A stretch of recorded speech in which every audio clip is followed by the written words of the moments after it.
दोस्तों इस प्लैनेट को ध्यान से देखो। आपको ये प्लैनेट अर्थ के जैसा दिख रहा होगा, और ये था भी, क्योंकि इस प्लैनेट के पास हर वो चीज़ थी जो आज अर्थ के पास है। लेकिन फिर इस प्लैनेट के साथ कुछ इतना बुरा हुआ कि इससे इसकी हर चीज़ छीन गई और आज ये प्लैनेट कुछ ऐसा दिखता है। जी हाँ दोस्तों, हम वीनस की ही बात कर रहे थे।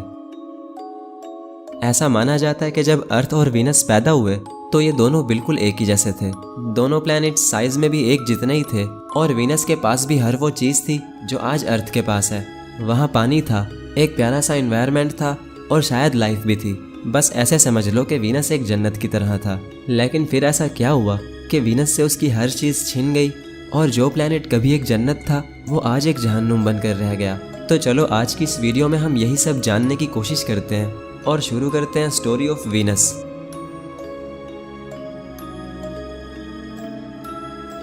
दोस्तों ये कहानी है आज से 3 बिलियन साल पहले की। ऐसा माना जाता है कि आज से 3 बिलियन साल पहले वीनस कुछ ऐसा दिखता था। वीनस पर भी अर्थ की तरह पानी के बड़े बड़े समंदर थे और एक प्यारा सा एनवायरनमेंट भी था, जहां अगर लाइफ होती भी तो वो बहुत ही आराम से रहती, क्योंकि वीनस के पास हर वो चीज़ थी जो कि लाइफ को पूरी तरह सपोर्ट करती है। खैर वीनस कभी लाइफ के लिए एक परफेक्ट जगह ज़रूर थी, लेकिन आज हम जिस वीनस को जानते हैं उसने बहुत ही भयानक रूप ले रखा है। वहाँ की गर्मी किसी खोलते हुए लावा के जैसी है और अब वहाँ बारिश में पानी नहीं बल्कि तेजाब बरसता है, जहाँ इंसान तो दूर की बात बल्कि मशीन्स भी पिघल जाएंगी। दोस्तों ऐसा माना जाता है कि वीनस के साथ कुछ इतना बुरा हुआ कि वीनस के सारे समंदर सूख गए और अब वहाँ कोई भी चीज़ जिंदा नहीं रह सकती। तो आखिर वीनस के साथ क्या हुआ?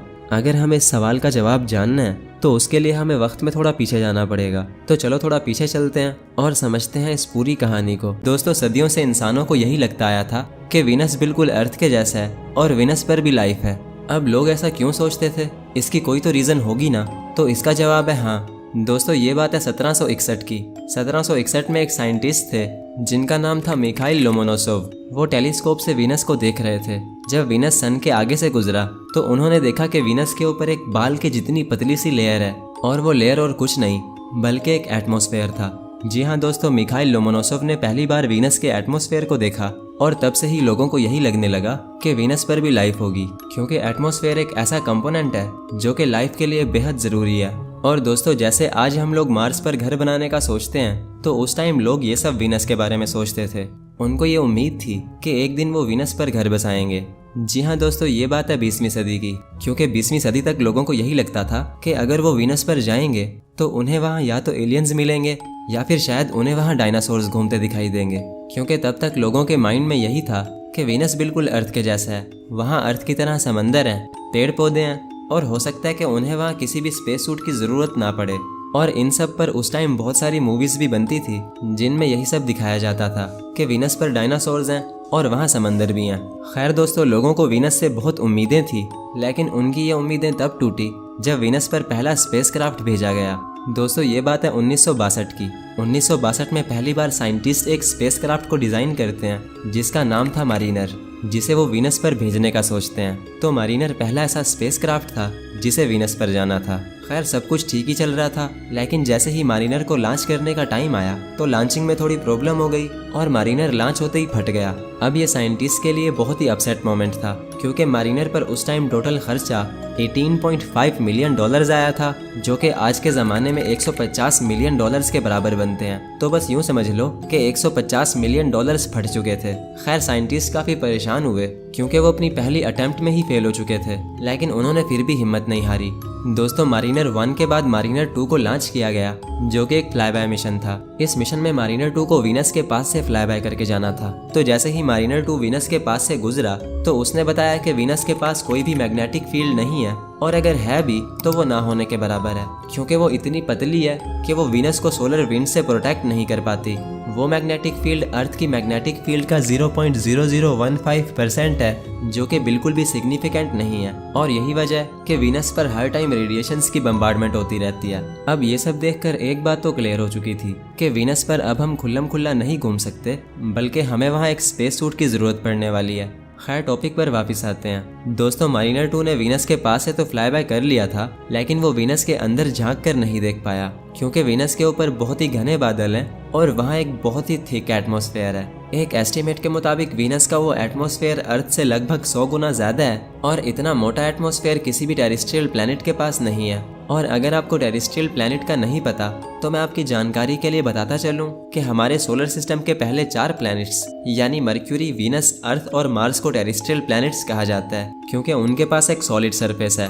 और बाकी बचे आखिरी 4 प्लैनेट्स यानी जुपिटर, सैटर्न, यूरेनस और नेपच्यून, तो उन सबको हम गैस प्लैनेट्स कहते हैं क्योंकि उनके पास कोई भी सॉलिड सरफेस नहीं है और उन पर लैंड नहीं किया जा सकता, जो कि मैं अपनी वीडियोस में पहले भी काफ़ी बार बता चुका हूँ। तो वीनस के पास सभी टेरेस्ट्रियल प्लैनेट से ज़्यादा मोटा एटमॉस्फेयर है और यही वजह है कि वीनस के अंदर देख पाना नामुमकिन है। इनफैक्ट वीनस पर इतने घने बादल हैं कि उनके अंदर नहीं देखा जा सकता। इवन कि मैंने चैट जीपीटी पर यह भी पढ़ा है कि अभी तक हम कोई भी ऐसा स्पेसक्राफ्ट नहीं बना पाए जो कि वीनस के उस एटमॉस्फेयर के अंदर झांक कर देख सके। तो इससे आप खुद ही अंदाज़ा लगा लो कि वीनस का एटमॉस्फेयर कितना घना होगा। और इस हिसाब से अगर हमें वीनस के एटमॉस्फेयर के अंदर देखना है तो हमें उसके एटमॉस्फेयर के अंदर लैंड होना पड़ेगा और ऐसा हम बहुत बार कर भी चुके हैं। जी हाँ दोस्तों, जब अमेरिका चांद पर मिशंस भेजने में लगा था तब सोवियत यूनियन वीनस को एक्सप्लोर करने में लग गया। सोवियत यूनियन ने वीनस पर लगातार एक के बाद एक वेनेरा मिशंस भेजे जिनमें बहुत से प्रोब्स को वीनस के एटमॉस्फेयर के अंदर भी भेजा गया। खैर, वेनेरा मिशंस की भी एक लंबी लिस्ट है जिन पर हम किसी अलग वीडियो में डिस्कस करेंगे। तो अभी मैं आपको इतना ही बता सकता हूँ कि वीनस पर लैंड होना कोई आसान बात नहीं है क्योंकि वीनस पर बहुत ज़्यादा गर्मी है और इतनी कि वो मशीन्स को भी जला देती है। यानी जैसे ही वो प्रोब्स वीनस के अंदर जाते थे तो वो या तो वीनस के हाई प्रेशर की वजह से फट जाते थे या फिर वो वीनस के एक्सट्रीमली हॉट टेम्परेचर की वजह से जलकर राख हो जाते थे। और ऐसा क्यों होता था, चलो मैं समझा देता हूँ। दोस्तों, वीनस हमारे सोलर सिस्टम का सबसे गर्म प्लैनेट है। वैसे तो सूरज के सबसे क्लोज मर्क्यूरी है, लेकिन वीनस मर्क्यूरी से भी ज़्यादा गर्म है। जहाँ मर्क्यूरी पर दिन का टेम्परेचर 430 डिग्री सेल्सियस होता है, वहीं वीनस पर टेम्परेचर 500 डिग्री सेल्सियस से भी ऊपर चला जाता है। मर्क्यूरी तो रात के टाइम ठंडा हो जाता है, लेकिन दोस्तों वीनस कभी भी ठंडा नहीं होता, ये हमेशा गर्म रहता है। और यहाँ इतनी गर्मी है कि वो लेड जैसे मेटल को भी आराम से पिघला सकती है। अब आप सोच रहे होंगे कि वीनस ज़्यादा से ज़्यादा कितना गर्म हो सकता है। तो दोस्तों, इसी चीज़ को नासा के एक इंजीनियर ने एक एग्जाम्पल से समझाया। उसने एक भट्टी गर्म की जिसका टेम्परेचर उसने वीनस के टेम्परेचर के जितना ही रखा। उसके बाद उसने एक कैमरा लिया और उस भट्टी के अंदर डाल दिया, ये दिखाने के लिए कि जब भी हम वीनस पर कोई इंस्ट्रूमेंट भेजते हैं तो उस इंस्ट्रूमेंट का क्या हाल होता है। तो जैसे ही उसने उस कैमरा को भट्टी से बाहर निकाला तो वो कैमरा बिल्कुल पिघल चुका था, जिसकी हालत आप देख सकते हो। तो इससे आप खुद ही अंदाज़ा लगा लो कि वीनस कितना गर्म है। तो दोस्तों, वैसे तो इस बारे में बहुत सारी थ्योरीज हैं, लेकिन जो सबसे फेमस थ्योरी है वो है कोलिजन थ्योरी। ऐसा माना जाता है कि आज से लगभग 3 बिलियन साल पहले वीनस के जितनी ही एक ऑब्जेक्ट वीनस से टकरा गई थी, जिसकी वजह से वीनस जो एंटी क्लॉकवाइज घूमता था वो क्लॉकवाइज घूमने लगा। और जहाँ कभी अर्थ के जैसा इन्वायरमेंट था तो वो जगह अब एक जहन्नुम बन चुकी है।